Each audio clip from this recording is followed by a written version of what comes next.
оилаи мо нофаҳмиҳо шуд. Шавҳарам камтар нӯшидана сар кардан. Баъд бисёр гапҳои қабеҳ мезаданд. Мана фарзанди якумам писар, синаш сини 24 ба. ҳамин фарзандам кати фақат шумо зино мекунедтон гуфта тӯҳмат мекунад. Мехостам дар бораи ҳамин як маълумот гирам. писаратон зан гирифтми? Не, ҳоли зан нагирифтааст. Мо ҳамин келин кофем. Зантитон дар ҳолати мастӣ шин гапа мегӯяд шавҳаратон? Фақат дар ҳолати мастӣ мегуфтанд. ҳамин писарам кати мана бисёр латукӯбам карданд. Лекин ҳозир ҳам хеле вақтҳо шудааст ки маст набошанам ҳамин гапа мегуфтагӣ шудагӣ. ҳам қатам мефаҳмонам охи вай мана писарам ку не да ҳамин ман ба писарам даже занг задаям наметонад.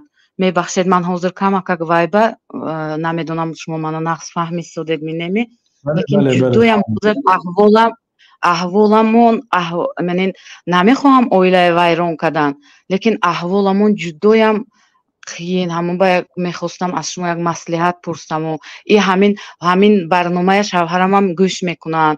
Мефаҳмондед ки ина ҳукмаш чӣ, ин чӣ хел рафтор кардан дар кор. Ман худам фаҳмонда наметонам, он кас мана гӯш намекунад. фаҳмидам хоҳар. аллоҳ таоло сабр диҳад ба шумо. воқеан мусибатҳои мардум гуногун аст. баъзе одамҳо фарзандҳои маъюб доранд, инҷо мебаранд ҷароҳат, унҷо мебаранд ҷароҳат. бечора як кӯдак қариб 20 маротиба ҷароҳат шудааст. я азоби зӯр дорад. ҳамеша ҳам азоби молӣ, ҳам азоби рӯҳию ҷисмонӣ, ҳам барои кӯдакашон. мусибатҳои мардум ҳамин хел аст.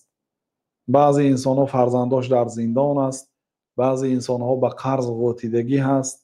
мусибати шумо ин хеле ҳаст. барои ҳамин сабр кунед ва дуою тавбаю тазаррӯ аз аллоҳ таоло пурсед. аллоҳ таоло имтиҳон дорад ва одами арақхӯр намедонад чӣ мегӯяд.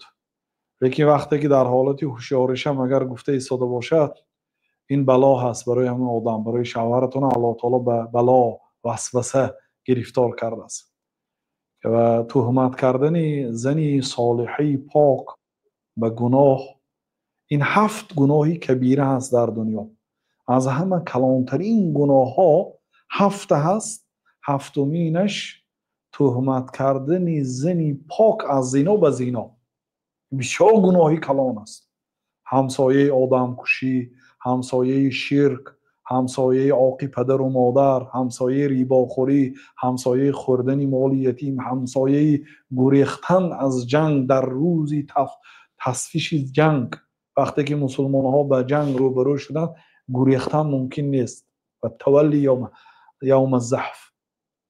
яки онҳо қазфул муҳсанатил ғофилат, занҳои ғофил аз зино, пок аз зинои мусулмонро тӯҳмат кардан ба зино ҳаст. чӣ ҷои ин ки бояд ҳамсар бошад. атаҳсабунаҳу ҳаййинан ва ҳува индаллоҳи азим. шумо тӯҳмата сабук ҳисоб мекунед? ҳатто тӯҳмата ғайбат карданаш. тӯҳмат дигар кас тӯҳмат кардагааст, дигар одамо фақат нақл мекарданд. фалони бо фалони фалон кор кард. тӯҳмата вақте ки нақл карданд, аллоҳ таоло гуфт ки атаҳсабунаҳу ҳаййинан. шумо тӯҳматро сабук мепиндоред. ва ҳува индаллоҳи азим. вай дар пешгоҳи аллоҳ таоло бисёр гуноҳи азим аст. одаме ки тӯҳмат мекунад 80 дарра зада мешавад барои тӯҳмати кардагиш. бинобар ин аз аллоҳ таоло тарсад шавҳари шумо. ва вақте ки ҳамин гумони бад дар сараш мебиёяд, бидуни далел 4 шоҳид лозим аст барои як каса тӯҳмат кардан ба зино, ки ҳамин ҳолата дида бошад. агар 3 шоҳид ёфта бошад, ин тӯҳматгар ҳисоб мешавад. барои чӣ? барои он ки аллоҳ таоло обрӯи мусулмон баробари хунаш аст.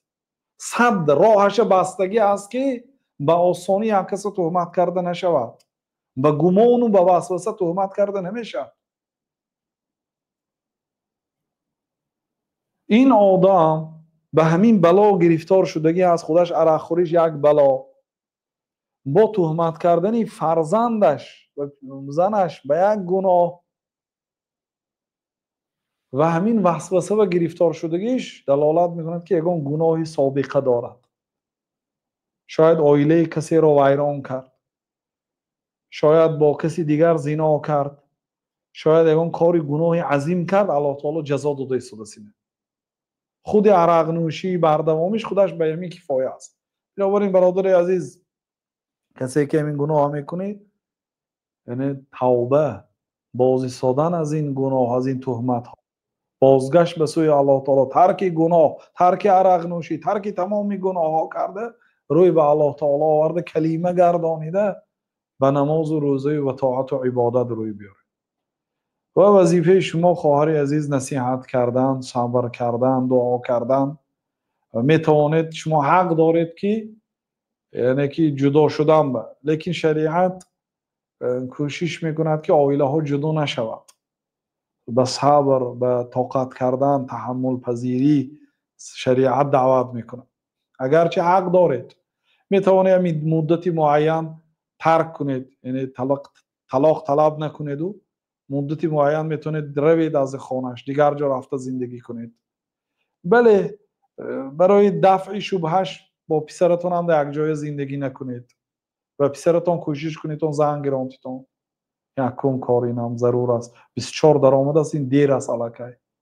24 میدونید برادر عزیز، کسی که 24 ساله میشد 4 سال از این طرف، 4 سال دیگه از اون طرف، 8 سال جوانیشه بی زن گذرانیده است. اون از همه وقتی ضرورتی حاجتی به زن دارد، ضرورترین وقتش به زن میگذراند، بعد عذاب میکشه در ایام پیریگیریش. بنابراین برادران خانه‌دار شوید، اون فرزند خانه‌دار کنید.